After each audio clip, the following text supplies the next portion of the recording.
It's the Infectious Groove Podcast, part of the Odd Pods Media Network. Recorded from Detroit, Michigan, and Jacksonville, Florida. The Infectious Groove Podcast is your source for jammy jams, album reviews, and the best in-depth music discussion. Thanks for joining us. Now here are your hosts.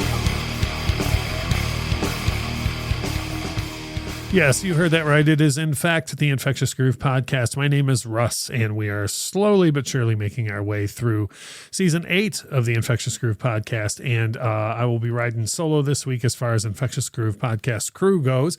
Michelle is off in fabulous Las Vegas, Nevada this week, and normally this would be the point where I would make some snarky remark about Michelle or just some sort of thinly veiled insult, but I will tell you what, that woman absolutely deserves to go to any sort of vacation, let alone Las Vegas, which I know she loves as a city. So I'm happy that she is not here because she is off enjoying her time in Las Vegas. She will be back on the show next week, though, as we move through Season 8 of the program. However, I am not alone in this episode because we have called on yet again one of our favorites from the podcast community. Our friend Aaron is sitting in with us this week from the I Had to Say It show. How you doing, Aaron? I'm doing wonderful. Thank you for having me, Russ. Yeah, hey, ain't no thing, you know. I mean, I could sit here and talk to myself for an hour, and I have in the past, but I do it every week. Yeah, I know. I do envy folks like you, and actually, we might as well do a little plug in here of your show. Like, I feel like I don't possess the ability you do to make a point to people who would be listening. I feel like I would sit around and say the phrase, you know what I'm talking about, or like more often than not, you know what I mean? Like I would say exactly like I just did just now. I have to end sentences with like, you know what I mean? You know? Yeah. So, but on your program, you, in my opinion, say a lot of the things that other people might say behind closed doors. They say to each other, oh man, I can't say this on social media, but here's my real opinion. And you just put your opinion out there. Yep. That's a pretty succinct summation of the show. There's my big 50-cent words today. Yeah, actually, I say, a whole lot. Yeah. Like the behind the scenes, peek behind the curtain here. That is like one of my verbal tics. Yeah. I have gotten to the point where I can recognize the wave pattern that forms the words, Yeah.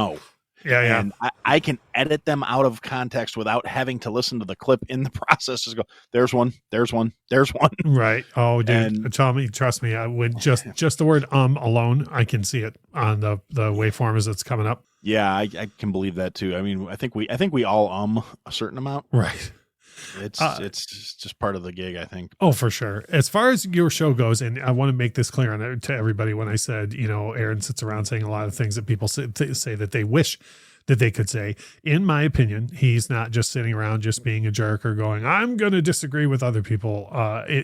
From my take on your show is that you're more of a rare bird these days. You're a middle guy. Like you don't subscribe, at least from what I've heard. You're not like, hey, this side of the political spectrum is totally right and the other side's a bunch of idiots and vice versa.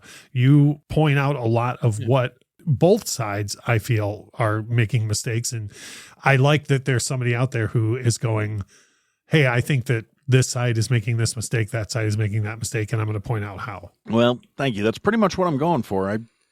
I do happen to think both sides have plenty of idiots and a few good ideas. Yeah. In terms of political spectrum. And there's, certain social things where I agree with parts of it, but not all of it. And the show was really started out as my therapy. And it was for me during the lockdown, like so many other pandemic programs, I was home alone all day, every day, and needed to scream into the void. Yeah. Well, I've mentioned this on our show before. Your show is very therapeutic for me. Like, and it could be either way. I'm not saying anybody's going to tune into your show and go, oh, he's right on every single thing. Like but I would also think that you don't want that either. You want to have some sort of discourse and dialogue on things. No, I prefer it, to be completely honest. I would love to have more interaction with people that listen. Like based on the metrics, apparently the show's still growing. I mean, it's kind of hard to tell because I have a hard time getting any feedback from anybody. Dude, I'm telling you, that's the hardest thing about anything to do with these shows. I know we have, and in a moment, I'm going to share feedback. It's a grind. just getting the feedback is a grind. But what we can do, you said your show is still growing. We're going to do what we can to help that out as well. So if you're listening to this episode, you like anything that you've heard Aaron have to say, and you want to hear what else Aaron had to say, then look for his podcast on any podcast platform, whatever you're listening to us on. At least go give maybe, don't subscribe initially, but go at least give one episode a listen, see what you think. If you like what you hear, hit the subscribe button on I Had to Say It. If you look for I Had to Say It, and anything comes up with a big gorilla screaming at you, that is Aaron's logo. And just like I say, at least give it a shot, see what you think about what Aaron has to say. And if you like what you hear, then hit the subscribe button. And if you're going to listen to his show, please make sure to give him some feedback, because that is, I can tell you, the far and away the hardest thing to do with a lot of podcasts is if you want to get any sort of feedback going, sometimes it's very hard to get that going. So we worked at it for very long, very hard time doing that. And that is why it makes a segment of ours. And we actually have quite a bit of feedback to share from the past several weeks and YouTube as well. So let's get into that. Feedback, John. Don't worry about that. Right. Rock and roll me without feedback. Our friend Dayton over at the Docking Bay 77 podcast said that the excitement that you and Richie had for the Billie Eilish album was too much for me to ignore. Thanks for enlightening me. Great episode, wonderful album. And he shared a screenshot of him listening to the Billie Eilish album, Happier Than Ever, that myself and Richie went on for a minimum of 40 minutes about how much we love that record. Recently on YouTube, I did a video basically answering a question I get asked all the time, which is, hey, you used to have 1,500 records. Do you regret selling your entire vinyl collection? And I did a video answering that, and we got a little bit of feedback here and there from that. One person named Robert wrote in and said, this is a great video and topic for discussion. 2 years ago, I did a cross-country move with a similar size record collection, and I sometimes wonder if it was even worth it. I did so much time and resources were spent involving in moving the collection. Even house hunting became about where we were going to put the collection once we finally settled. I built a custom cabinet for it and everything. And you know what? I spend 1, maybe 2 days a month listening to them. So I get that. I trust me when I tell you all of that went into my decision of whether or not I was going to, how much time and energy I was going to put into listening to a collection of that size when we left. Trevor writes in and says that he was listening to the show where I mentioned that someone gave us the idea to do a YouTube series on 5 songs, do a series of videos rather on each significant cities and like 5 great songs from each city. And the person that suggested it said we should start with Detroit, since that's where I'm from and that's where the listener was from. Trevor said that he wants us to do after that Seattle, except for he wants me to leave out grunge, which I'm cool with, because there is a lot more to the music history. I don't have any problem with grunge, but there's a lot more to music history from Seattle than just grunge. That's fair. Regarding last week's topic, can you separate the artist from their personal life, or do you have to worry about if an artist's personal life matters? The X Radio X podcast wrote in and said, not really. You can't help liking something. Did the chef who invented pizza have a perfect model life? But if you profess to enjoy music by an artist with a negative personal life, be prepared for the debate and the discussion, which I do. I get that, especially with the MJ thing. Like all the time, I always have my gloves on for fighting the MJ fight. I don't know if you've ever heard me mention that, Aaron, but that's no. I wasn't aware you were a fan. Yeah. Can you believe it? Yeah. No. Dave from Beard Front was on our show last week, and of course he shared his jammy jams with us. And Dave wrote in and said, wait, I want to change my jammy jams to the theme from The Fall Guy. It's been in my head all morning. Jeez. So change approved, Dave. Change approved. Our friend Seth writes in and, of course, has terrible things to say to me. He says, first of all, saying Billie Eilish is better than Beyonce is wild. The sheer caucasity, which is a great saying, by the way. I love that saying. He says, I'm almost more mad at Russ than Michelle. Of course you're more mad at me than Michelle. Everybody's always more mad at me than Michelle. But he says, it felt like she was just giving me a hard time, but Russ just believed it. I also did listen to Billy Bossa Nova per your request, so I'd like credit for that, which he did. Seth did trudge through and listen to one whole song off the record, which I thought was a big move for Seth. But he said, so it's not as if I haven't listened to any of the record. Based on the takes from Dave, it sounds like he won't listen anymore, which brought a smile to my face, which is funny because, Dayton wrote in and was like, oh, what a wonderful record. And then Dave came on our show and was like, I don't know what you guys I don't like it. Yeah. Which is, to each their own, man, Our friend Nick Fowler, who we haven't heard from in quite a while, wrote in regarding the artists' personal lives episode and said, there's so many musicians that have been doing horrible things over the years that it would be very hard to listen to most music if you were to stop listening whenever someone did terrible things. I decided a long time ago that if the music is good, I wouldn't allow it to influence my opinion of their music. Regarding the Billie Eilish episode, it took me a while to check out Happier Than Ever because of how much I disliked her first album. It was actually Russ's glowing review of the second album that finally convinced me to check it out. In my opinion, Happier Than Ever is one of the top 3 albums from a female artist in the last several years, along with Folklore by Taylor Swift and Plastic Hearts by Miley Cyrus. It's odd that Nick didn't mention Beyonce at all. It's weird. It's so odd because I keep hearing how great this Beyonce person is, but yeah, I'm kind of shocked. Very strange. Listener Dustin writes in and says, regarding the artist's personal life, says, I have the same issue listening to Miles Davis. It's hard to have a clear cutoff line. It's an excellent episode. By the way, Detroit pizza is a whole thing in Korea. I disagree. I just being from Detroit, I'm telling you, I don't think Detroit pizza is a real thing. Well, from a professional standpoint, I feel authorized to speak on this. Oh, matter. Yeah, please do. Now, Detroit pizza is a style of acknowledged pizza. It's a thing. Not a huge fan myself. Yeah. But that's a personal thing. It reminds me too much of like school pizza. That's true. Actually, Little Caesars could be defined as school pizza. Yeah, it's just. It is what it is. No, I'm not here to judge. If you like it, more power to you. Rock and roll. Yeah, tear it up.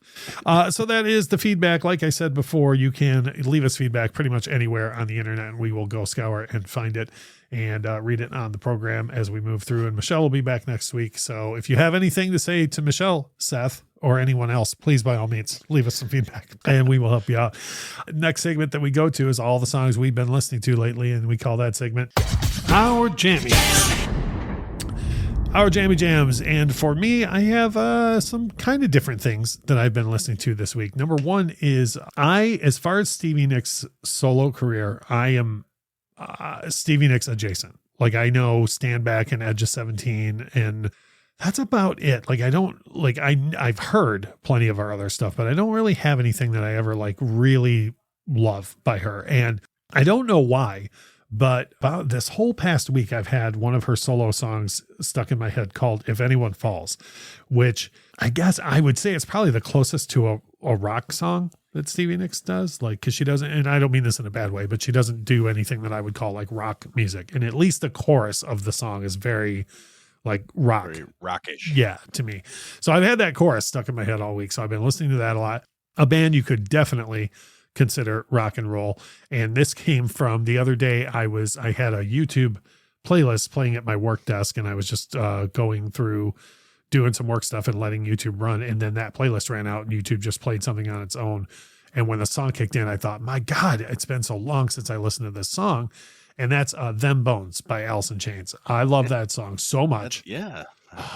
What a jam that is, man. Like that's a good tune. The vocal style on it, the lyric delivery, the guitar riff right from the top, man. Like from the first, like, oh, yeah, good stuff. Oh no, I'm just saying, that I'm gonna have to put that on the gym playlist. I don't know why I didn't think of that. And the other one, I will tell you the other Alice in Chains song that I went to directly after, which is like my favorite Alice in Chains song, but I feel like a lot of people don't know it or it doesn't, in my opinion, it doesn't get the love that it deserves. And that's the single Grind, which was the first single off their third record. And that's a great jam. Oh, that's a hard song, man. Like as soon as that starts, you're like, whoo, this is tough. Yeah. No, that's. Yeah. Well, I want to listen to that. Yeah. Well, I thank YouTube for playing on to something else. And then as soon as Them Bones started, I out loud in my office, I was like, oh my God, it's been forever since I've heard this song. Yeah, no, those are both great songs. Jams. Yeah. And then the other thing that I've been listening to, and this is weird because this young lady just put out a new record this year that I haven't got around to listening to yet, but I just had a song from Margot Price fly into my head the other day from her debut record, which I think came out in either 2015 or 2016. And again, I have no reason to have not listened to her new record yet. I just haven't got to it. And she does, it's hard to describe in a way that doesn't sound like I'm being flippant, but she does country, like Merle Haggard, 70s Dolly, like she does country, like if you don't like steel guitar, you should not listen to Margo Price. And young artist, and I think she either just put out her third or her fourth record. Anyways, the very first song I ever heard by her popped into my head the other day, and I thought, man, I got to go back. And once I heard it again, I played it at least 10 times this last week. And that's a song called Hurtin' on the Bottle. And to give you, well, first of all, needless to say, country, right? The song's called Hurtin' on the Bottle. It don't come much more country than that. Yeah. And the first lines in the song is, I put a hurtin' on the bottle. Now I'm blind enough to see. Been drinking whiskey like it's water, and that don't touch the pain you put on me. That's like the first. And it's hard to describe. It's not like she's a Dolly clone, but this song is so upbeat that it sounds like Dolly used to like sing about really serious stuff, but she'd do it with that like Dolly Pepper step, and that's how this song is. So it's great tune. And even if you don't like country at all, I would tell you at least click play on that song once and see what you think. Now, if you, like I say, if steel guitar and fiddle isn't your thing by the chorus, you're going to be like, I've had enough of this. Those oddly enough are my things, so I will be clicking on that. Awesome. One for sure. Good.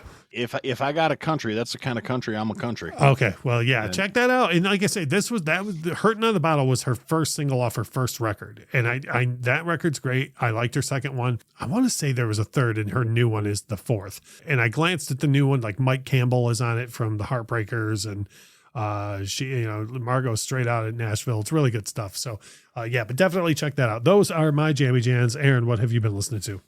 Okay, well, my jammy jams are a little more kind of weird set. All right, that's fine. Tear it up. I get weird with what pops into my head, and the fact that I've been listening to the song we will be discussing shortly. I've been listening to "I Will Survive" at least, once a day from both Cake and covers. Gloria Gaynor. Yeah, Cake and Gloria Gaynor, so I could make sure I had some well-formed and at least semi-interesting things to say about it. But that also put my head into a real weird space where I had to kind of do a reset. So in terms of that, just being, and these two songs, they're same general era, but not in any way, shape, or form akin even to each other. Mm-hmm. The first one is the song Change by Blind Melon. Oh, yeah. Jam. Just Shannon Hoon was such a unique voice, and that was just a great jam. There are singers, and then there are singers, and Shannon Hoon was a singer. I think Shannon Hoon has one of the most unique voices in the past 40 years. Yeah, without a doubt. I mean, emulated, but never quite the same. No, it's just a stunning voice on that guy. Yeah, and also, I mean, I'm not the guy that's like, oh yeah, the single sucks, but like there are so many better songs by Blind Melon than No Rain. So I'm glad you pointed out Change, because what a great song. Yeah, that's that just. I don't know. I hit it on a shuffle, and then I was like, you know what? It hit just right where I listened to it, like you said, 10 more times. Yeah, this week. For sure. What else you got? And then on the other end of that spectrum was Wish by 9 Inch Nails, which and that may have more to do with like being stuck in traffic on a semi-regular basis, or just Pretty Hate Machine just kind of works for my commute. Yeah. So. Dude, that whole era, man. Pretty Hate Machine, the singles that came out in between, like Broken and Fixed, and then the Downward Spiral. All the Halo stuff. Yeah. Jesus. Just hard, heavy, grunty, angry. I remember, I'll keep it brief, but I remember where I was the first time I ever heard the song Wish. I was in a goth club in Detroit when it was new, circa 91, 92 or whatever. And that song came on, and I mean, that whole place lit up and I was like, what is this? I don't know this. What is this? And man, people went nuts for that song. And I remember after it, my buddy was like, that's 9 Inch Nails' Wish. I remember the whole thing happening clearly. I believe it. I think the first time I heard it was probably, okay, now for the younger listeners, MTV used to actually play music videos, right? Yeah. The M wasn't there for show. Yeah. M was not, my God, I can't believe you're watching this shit. Yeah. But so I was watching, and late at night they would play heavier videos. And the first time I heard Wish was the video for Wish, which was just this like dark, gritty. Mm-hmm. It fit the song. I mean, I don't know how else to put it. And I remember hearing that and just going, I must have this. Yeah. and like 2 days later, I went out and bought the cassette. You're like butthead about it. You're like, this is the coolest thing I've ever seen. Pretty much. Yeah. Like, no, dude, that whole era is just killer. Yeah. I mean, maybe there's a tinge of nostalgia in there, but for me, it was just. No, dude, I'd say those are just right. Those are, and it still does. Those are excellent tunes from back then. And then I got one more, which is also from back then. Like I listening this week was very like 90s ish. Yeah. And the last one I'm going to mention is actually one that, if I could figure out the licensing on it, I swear I would be trying to get it for the theme song to my show. And it's Keysby Nights it's originally by Catch 22, and then Streetlight Manifesto did a re-recording of it in the early 2000s. Right on. And it's such a peppy, upbeat song about somebody that's planning on getting shot by the government before the day is over. Right. And it could just, like I said, I don't know. I listen to it on a semi-regular basis because, like I said, if I could, that would be the theme music for the show, just with the line where I say, if they come for me, I'll be sitting at my desk with a gun in my hand and a bulletproof vest singing my, how the days do go by when you know you're going to die at the end of the night. Yeah. What a peppy song. And it is. It's so upbeat and peppy. They're talking about getting murdered at your desk. I'm like, yeah, I don't know why. I dig that song. And no, I hear it.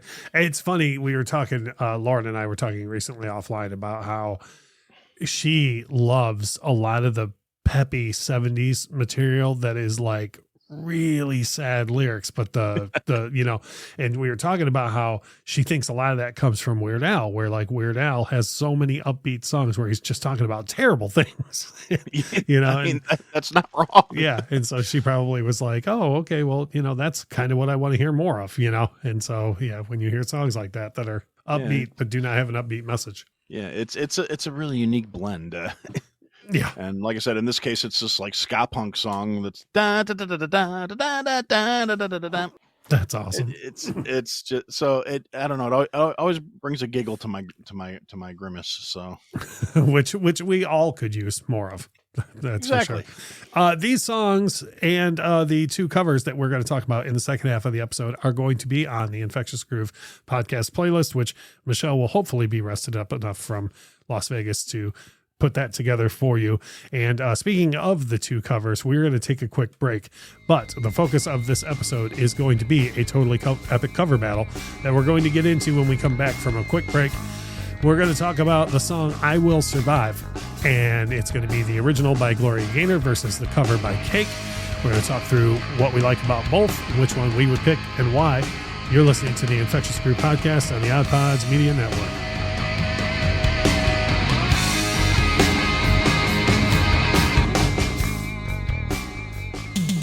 I'm Richie, aka Midnight Agent Raw.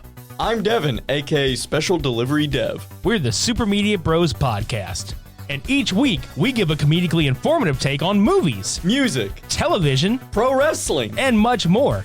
Check us out at supermediabrospodcast.com, Apple Podcasts, Spotify, or anywhere else that you can listen to podcasts. Shades on. We're off. Hey, I'm Lauren. And I'm John. And we host the Beard Al Podcast, the podcast where we talk about two of the greatest things in the world, beer and Weird Al. And a lot of other things. We're funny. Yeah, that's basically what I told him to say. Good job with your script. Listened. Yay! But no, seriously, we try and pair a beer with a Weird Al song and talk about both things and go where the conversation takes us. It's fun, I promise. You'll like it. Yeah, I mean, if you like talking about random things as well as, fine craft beers and some wonderful craft music.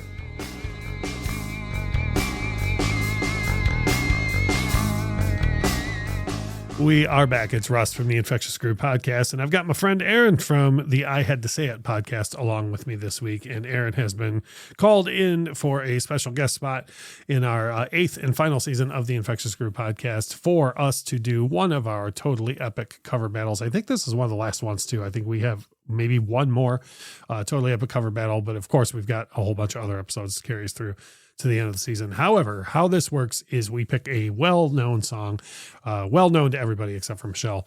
And that was a big, huge hit. And we try to pick a well-known cover of it as well. I think we've had a couple here and there where some people might be like, wow, I didn't even know that cover existed or whatever. But, and then we have had a few that we've done where the cover is the one everyone knows, or if you're of a certain age, you might have only heard the cover and then you're surprised to learn that there was an original. But I think this week we have one where quite a few people know this original, and I would say a good amount of people know the cover as well. And that is the song I Will Survive, which was originally by Gloria Gaynor and then done in a completely different style many, many years later by the band Cake. So how we work this is I go through and tell you everybody a little bit about each version of the song.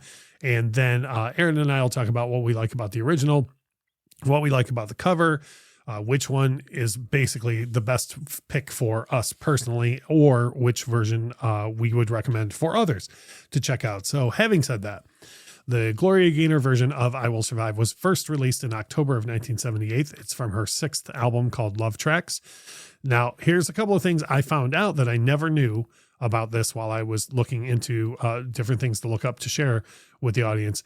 The song I Will Survive was originally meant to be the B-side for a song called Substitute. They took so long recording the song Substitute that they ended up with only 35 minutes left on the recording session to record I Will Survive. And almost everybody in the studio kind of improvised because they didn't really have, they hadn't put any time and effort into working out this song.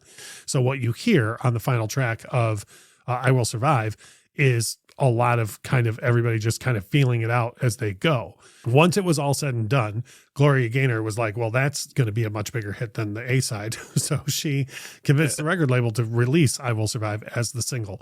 It went on to spend 3 weeks at number 1 on the Billboard charts, and it's been since certified platinum. And I would argue that this is a song where the charting doesn't tell the story at all. Like 3 weeks at number 1 sounds like nothing, but like this song has been reinvented 3, 4, 5 times through the years. Oh yeah. Yeah. It's not one where it spent forever on the charts. It was a hit at the time, but it's definitely had a life of its own after that. Years later, the band Cake would come along to release their cover of it. Their cover is on their second album called Fashion Nugget, which was released in 1996. And we actually did a whole episode review of that album, Fashion Nugget, not so long ago. It was a pick from an audience member who wrote in on why he loved the record. And then Michelle told everyone why she hated it for about 40 minutes. It was fantastic. Gloria Gaynor has stated that she does not like the Cake version of the song. And that is because they chose to change the line, I should have changed that stupid lock to include an F word in place of the word stupid. And Gloria Gaynor did not appreciate that too much. The version of I Will Survive by Cake peaked only at number 28 on the modern rock chart. The reviews upon release said that the song changed it enough so that people who hated the original would find something that they like in this one. And I agree with that. I think that if you absolutely never wanted to hear I Will Survive again, I feel like the Cake version is different enough to where you would at least give it a shot. And I feel like people who like the original could find something in the Cake version to like as well. So having said that, we're going to go through a couple of different things here. First of all, being what do you like about the original? Aaron, I'll pass it over to you and have you pick out, if there's anything you do like about the original, and it's cool if you don't, but if there are things that you do like about the original, share them with everybody. Actually, yeah, I this may come as a surprise to anybody who has any formulated opinions on me, including based on my previous music recommendations and things like that. I actually like the original. Mm-hmm. It's catchy. It's not a bad song. Mm-hmm. I mean, it still gets played in like bars and bachelorette parties and things like that, or breakup parties or whatever to this day. Mm-hmm. Because I mean, I have kind of like a guilty pleasure in some disco that, you wouldn't really think with the leanings towards like punk and like heavier music that I tend to generally have, that would be something I like, but it's catchy. You can dance to it. It's kind of, they got an uplifting beat and an uplifting message where it's just like, yeah, empowerment and go me and screw this guy. And I don't know, just something about it. Yeah, no, I agree. You know, what's funny is I feel like, and we've talked about this a lot on the show in the past too, I feel like if you were growing up in 78, 79, 80, if you were, in your teens or 20s at that point, and you were a self-professed punk fan, that you wouldn't even be allowed to like this song at all, and I do like that. That's one thing that we've progressed to, at least musically, where you can just listen to whatever you like and you don't have to be pigeonholed. Like here, I'm sitting here looking at a dude who just now was talking about Nine Inch Nails' Wish and is now talking about the plus sides to Gloria Gaynor's I Will Survive. And I like that. And it's like, if you listen to any of the drum programming on Nine Inch Nails, if you think that Trent Reznor doesn't love him some disco, then you're wrong.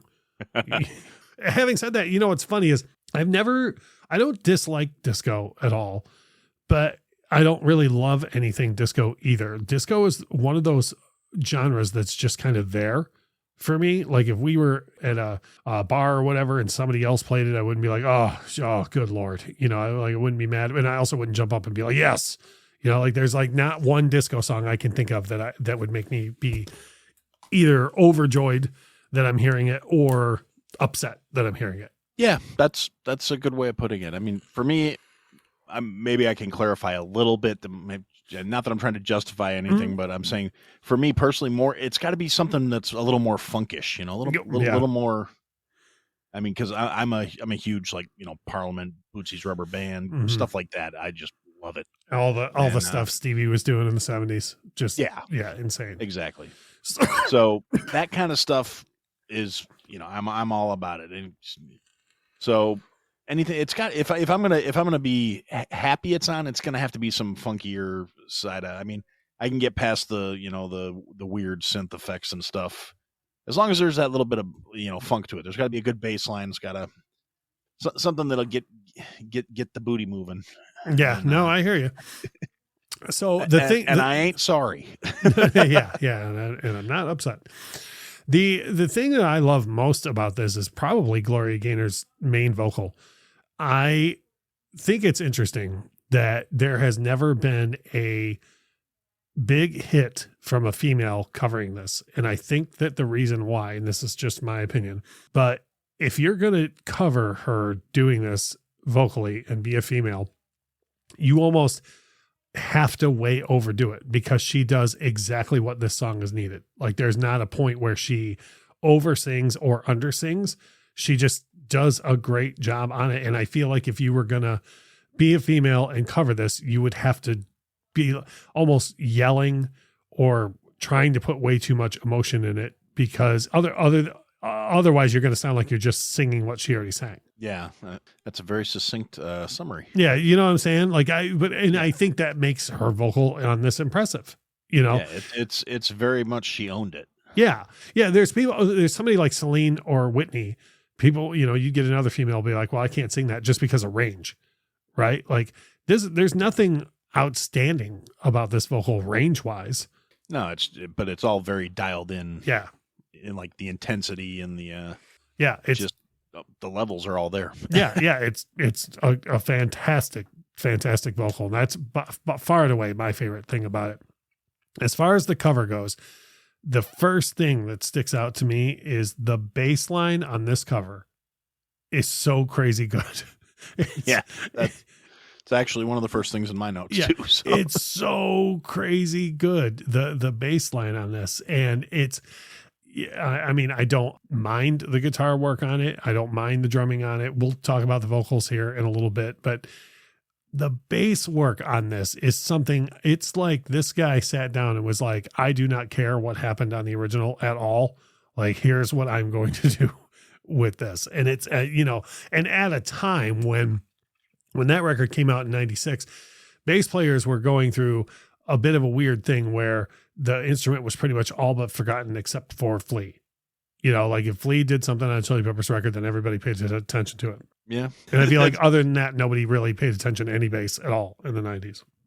It was there, but it wasn't any real. Nobody was looking for the bass player. The bass player was just there to kind of move move to the next bridge and the next solo. Yeah. And then here's this guy from Cake is like, well, watch this. Let me go ahead and make the bass the focal part of this song. And so you said you had a point on the bass line as well. Is that your deal? You just let the bass line is badass? Pretty much. I was like, just the way the bass pops out and actually makes you go, hey, look, this song has a bitchin' bass line in it, which again, maybe it's because we remember the 90s a we're not looking at it from a retro point. It's more like, that's how it was. Yeah. But yeah, at the time that was not, everybody wasn't doing that, Mm-hmm. And so it really kind of popped out like, hey, look at me. Look what I can do. I'm not Les Claypool doing anything super crazy, but I can make this dance. Yeah. You know what? Actually, great point. I stopped myself short of saying nobody else mattered besides Flea because I couldn't remember the other name. Yeah. Les Claypool, of course. He was the other guy in the 90s making bass noise. Yeah. But that was just him being him. That was yeah. That's a whole conversation about that gentleman that could be had. Yeah, Les is a special guy. Yeah, special guy. The other thing, and I hate to keep harping on the vocals, but the vocals on this are really unique. Of course, the gentleman is singing the lyrics that are there for "I Will Survive," other than changing the one word. Which side note, I do understand. I get why Gloria Gaynor would be like not offended, but saying there's no reason to do that. There's no need for the 50-cent swear words. Yeah. But this cat is singing these lyrics like he doesn't care at all. And that's funny to me because this song is so much about like desperation and hope. And he's singing these lyrics and he's like, well, I'll survive. Yeah. He doesn't sound real thrilled about the prospect. He's like, right. Yeah. Well, I'm not, it's not going to kill me. Yeah. It's not even like if a metal band did this song and it would be like angry, it's not an angry I'll survive. It's a meh. Yeah. He's like, I'll get over it. It's, and now again, if you listen to anything by Cake, that's his delivery. I want to say, I believe his name is John McCrae. Like that's yes, it is. Okay. That's his shtick. That's his delivery. Right. But it's like, I don't know. I felt like, I'm not saying it's a bad vocal at all. It's him doing what he does. And I'm not saying it's a bad vocal, but it's also like you take out, in my opinion, it takes out all of the hope of the song by singing it the way he does. Yeah, it kind of does. One of the other thoughts I kind of had about that too is with the way his patterns go on the timing and the rhythm of it. And where he puts pauses in different places as opposed to the original version. Part of my brain, the first couple times I heard this, I got this mental picture of this guy who's like trying to convince himself, I'm going to be all right, but he's still kind of like, yeah, and there's like those pauses where he's like, I got to stop and sniffle because I'm still a little upset. Yeah, you know what? That's a perspective. I've been listening to that song for coming up on 30 years now, and I'd never thought about that before. That very well could be the intention. Yeah, just kind of with the way the flow breaks in some of the sentences, it's kind of like, but yeah, like you see now go like a sitcom thing. Walk like, out the door. I'm gonna be fine. Like, yeah. Exactly. Yeah. No. And yeah. Kind of the vibe I got out of it. Whereas Gloria's like, look, you son of a bitch. I'm going to be fine. You don't really matter. You're not, I was bummed out, but now I'm mad and you don't matter. And kick rocks, buddy. What are you doing back in my house? Whereas this guy's kind of like, no, just go. That is and I'm like, I think you might have just put a whole new spin on this cover for me. Well, that's what I'm here for. yeah, that's what I'm after. Was there anything else about the cover besides like the first two things I thought of to talk about were the bass line and the vocals? Was there anything else you wanted to point out? No, that actually covers pretty much. I would argue that those are the two pretty prominent things about the cover. Obviously, other than when you have, it's always like when we covered the White Stripes versus Dolly Parton, like other than the fact that it's a person of the opposite sex singing the song, the two most obvious things to me are the vocal itself. So we'll move along to which one is your favorite and why. And to me, the why on this is always as important as which version, because we get a lot of people who will say like, oh, I'm going to have a controversial pick, and here's mine. I don't feel like it's controversial if it's your opinion, That's fair. I don't care if the entirety of the whole rest of the free world likes one version of the song. If you like the other version better, great. I just want to know why, because the only thing I don't like is if you're being contrarian just to be contrarian, like, oh, I don't like that one because everyone else likes it. Well, then that doesn't count. Yeah. So having said that, I'll throw it to you, Aaron. Which of the two is your favorite? And as I labored the point, why? Well, honestly, I like the Gloria Gaynor version a Right little on. bit better. And the why of it is, like I said, maybe it comes back to the whole, just the attitude I see behind the song. Yeah. They're saying the same words, but just the delivery and the cadence and the tone behind it is just so different, because one is, like I've come through this and I'm going to be stronger and better because of it. Whereas the other's just kind of like you said, just kind of meh. Yeah. I mean, I came through this and it's not really a big deal to me. I'll be fine. Yeah. Well, what's interesting is I picked the cover for being my favorite, but I had 2 points down, but now I have a third because you gave me a third while we were talking. One, and this is so shameless, but the bass line alone. I would want to listen to this. If you said, I'm going to put on I Will Survive, I would literally be like, please put on the Cake version because the bass line's awesome. Like that would be, And then also, it's a complete reinvention of the song. It couldn't be more different than the original. And That's very true. although I have nothing against the original, I have heard it 1 million times, so like I could stand to hear the other one first. And then the third version now is because now I have that new way to think about the way he's delivering the vocals. Whereas before I thought it was very flippant.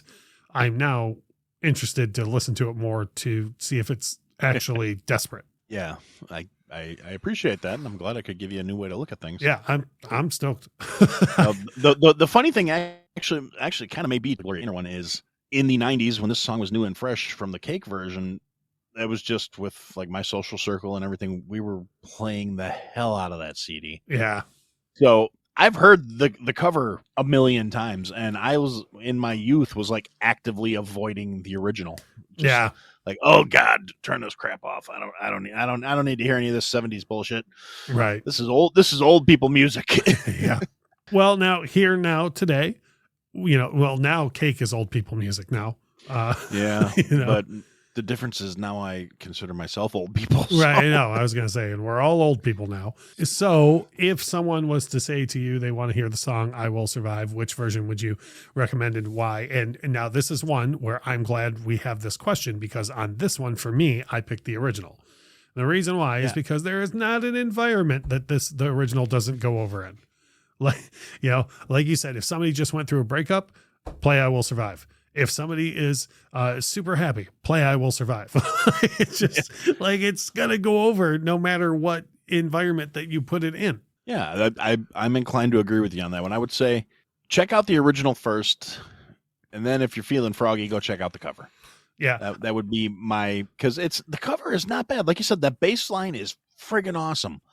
And it's definitely not a bad take. I mean, yes, it's not my preferred take as of today. But that doesn't make it a bad take. It's like you said, the bass line is friggin' awesome. Yeah. It's got those factors there. And depending on who I was talking to, that would also, I think the original would be a little more universal. Mhm. Whereas I like certain people that, may be affiliated with the show that don't necessarily have the appreciation for Cake. That, some people that I'm just not going to suggest it because I know it's going to be may or may not have spent 30 minutes telling us exactly how much she doesn't like Cake. But here's the thing. I feel like nearly any party environment on planet Earth, no matter who's there, anybody of any background, I could put on the original version of I Will Survive. And even if there was somebody in the room who's never heard it, they're going to be excited and they'll be like, oh, this is a great song. Like, I don't know how I've never heard this. Right. I feel like in that same environment, if I put on the Cake version, at least half the room would be like, what is this?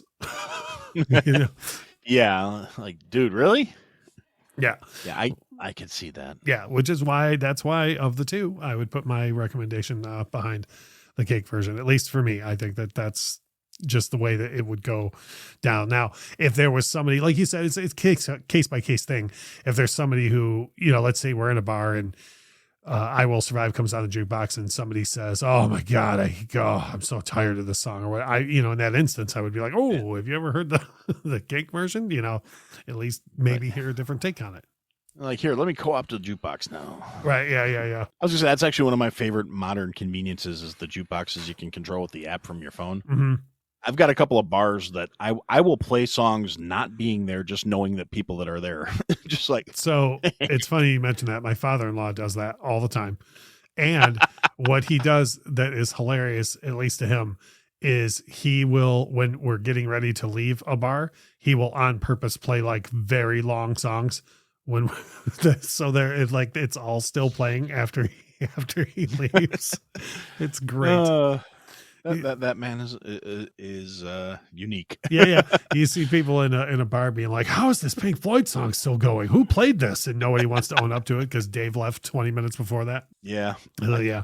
But yeah, I can see that. Yeah, I can see that too. I can see me doing that too. If somebody says they hate I Will Survive, like dropping the cake version in the thing and then leaving, just to see if that surprises them or whatever. So, but anyways, this has been a fun discussion. It's interesting because these versions of the song are so different. And when we talk about covers, and a lot of the feedback we get on these cover battles is if anybody does a song and it's too similar to the original, almost every time we get feedback that's like, well, why would I listen to the cover because it's so close? But then this one, Cake, went so far off the reservation that it gives you like more to think about in the nuances and the differences, Yeah, definitely.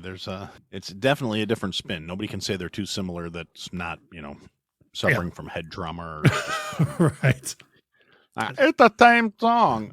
Are you okay? No, I dropped an I-beam on my forehead last week. Yeah. Like, oh, okay. Well, that's why you think these are the same song. So having said that, this was a fun discussion. Aaron, thank you so much for coming by to hang out with us. We always appreciate it. And you've been very supportive of the show for years. And I always try and get people from our show to go take a listen to other shows, whether or not it's exactly your thing.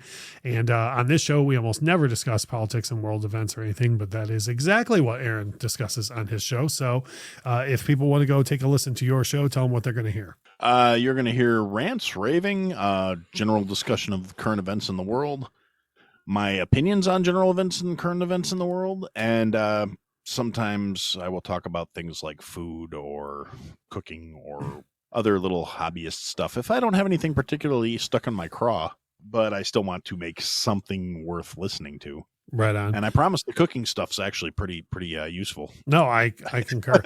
I know very little about cooking, and I've learned stuff. So that's an endorsement I can throw out there. The show is called I Had to Say It.